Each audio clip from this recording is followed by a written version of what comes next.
Austin, are you ready to talk some baseball? Molly, I'm always ready to talk some baseball. 365. It could be regular baseball, normal baseball, fantasy baseball, off-season baseball, whatever you want to talk about, Molly. I'm your guy. Did I tell you I won my fantasy league this year? Ah, that makes one of us. I did not. We won't talk about where I placed in my fantasy leagues, but it was not in the money-making position.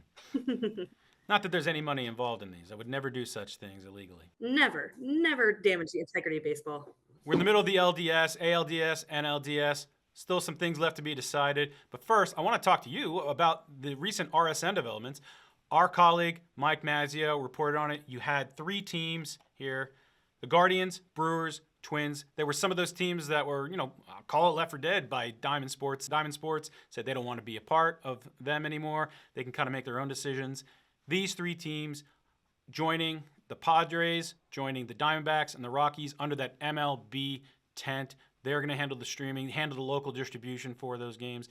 It sounds like we're getting even closer to MLB having enough inventory in the future to maybe create that national streaming package that we've talked about for a while. Do you think MLB is going to get there? Absolutely. They're acting like Pokemon catchers, like catching them all.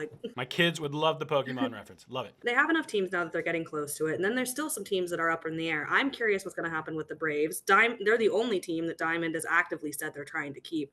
If Diamond doesn't emerge from bankruptcy by December 16th, the Braves have the option to exit by December 31st. But still, Molly, there's a lot of decisions out there for some of those former Diamond teams because a lot of them have, minority stakes in those RSNs. Yeah, the Angels are one of those teams. They had that JV with Diamond, but they're actually in talks about staying. They haven't headed over to the MLB distro like some of the other teams. Yeah, so we're talking about the Cardinals, we're talking about the Marlins, we're talking about the Reds and the Royals. They kind of have to figure out that sort of situation before they say, all right, are we going to stick with Diamond? Are we going to go to MLB? Could we go a different route? Could they do something like the White Sox did in launching an RSN or doing what the Astros did down in Houston, creating a new RSN situation? The Rangers, another one out there, they said that they are definitely leaving Diamond, but we don't know what their situation is going to look like next season. Could be a mix of over the air, could be streaming. A lot of teams, a lot of situations, not just in baseball. We've talked about it with the NBA. We talked about it with the NHL. It is kind of the Wild West in how these teams are going to be delivering their local games to fans. And Molly, speaking of the White Sox, later in their pod, we're going to be talking to Jason Coyle, president of Chicago Sports Network, recently launched RSN with the Bulls, Blackhawks, and White Sox. Going to get his perspective on everything going down there. Launching a new RSN in 2024 is a bold move, but they're doing it. I know, right? Launching a cable network, an RSN in 2024. It's a big lift, so we're going to get his insights into what went down there and the why.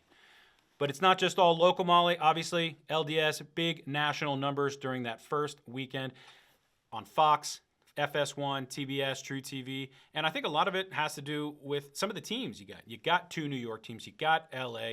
Do you think that MLB is going to be able to sustain these big numbers going into the LCS round? Well, it all depends on who goes forward, right? I was impressed with some of the Game 2 numbers. I mean, you're getting 3.4 million on FS1. Those are not numbers you typically see on that kind of cable network. But if you got the Yankees moving forward, if you got the Dodgers, you got the Mets, Guardians even, it depends on the teams. But there's a higher interest in baseball this year than we have seen in the past several years.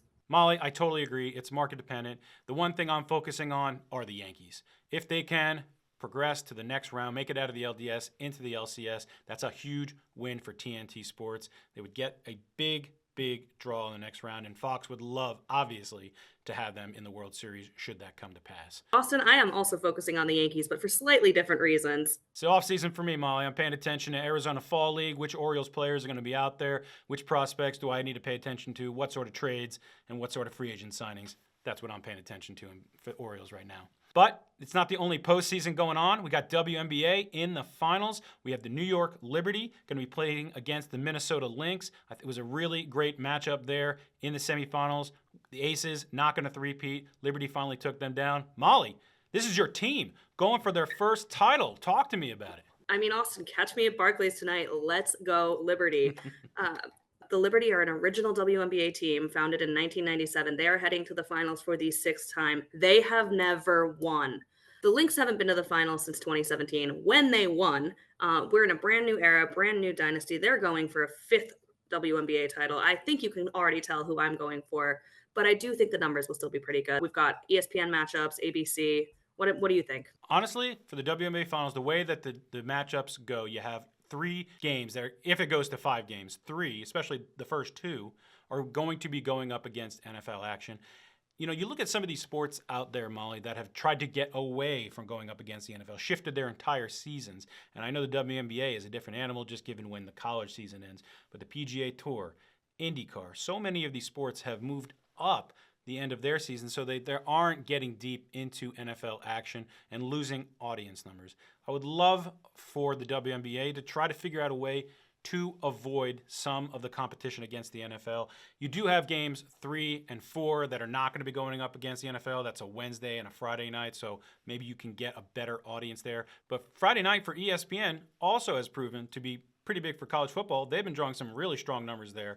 Do you like that Friday night window on ESPN for the WNBA? Austin, I absolutely like that window for the WNBA for game 4. The only thing it's really going up against is college football, and it's replacing that window, as you said. And ESPN and Fox are both drawing strong numbers for Friday night games for college football. The WNBA fan base is loyal. They're going to be looking for it. They're going to turn it on. The only window for ABC is on that Sunday for game 4 up against NFL as well.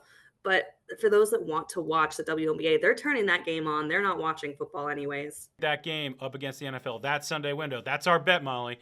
I think that window draws under 1 million viewers. I can't wait for you to buy me the nicest steak. I will happily do that. I'm cheering for the NBA. I'm hoping that some of the great momentum that they've had this season carries over and you can top 1 million going up against the NFL in that Sunday window. Well, Molly, good luck to your Liberty in the WNBA Finals.